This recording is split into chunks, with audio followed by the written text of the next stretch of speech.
Aaron Harrell is the manager of American Coachworks, one of the largest booting companies in the greater Baton Rouge area. We are definitely in favor of there being some regulation in our industry. You know, we want to make sure that we can keep the bad actors out of the way. An earlier version placed the maximum boot removal cost at $75. The version voted on Wednesday increased it to $150.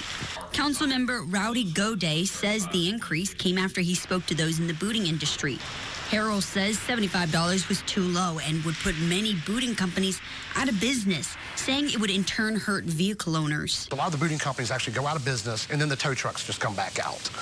Towing is a much more aggressive way of parking enforcement in that the fees are regulated by the state, and you're 2, sometimes 3 times more expensive than being booted. Viper Striker focuses on commercial booting like semi-trucks. Its owners, Chad and Teresa Jenkins, are also for more regulation, but say the original draft would have hurt their business. It almost would shut our business down because we can't pay employees to go out for a certain, fee for these large vehicles. I think we've come to a reasonable solution on that.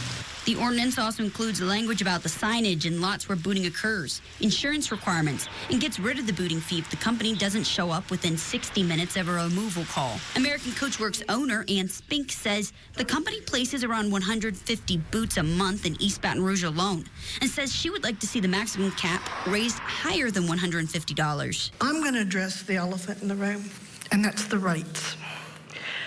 I don't know how this $150 rate was achieved. There's nothing's addressed about how to increase that rate. Goday says, should inflation cause a need to raise or lower the max cap for booting companies, it can always go before the council and be changed. If costs continue to go up and you want to come back and talk about, an inflationary rate, we're going to keep working with the booting companies and with the industry to make sure that happens.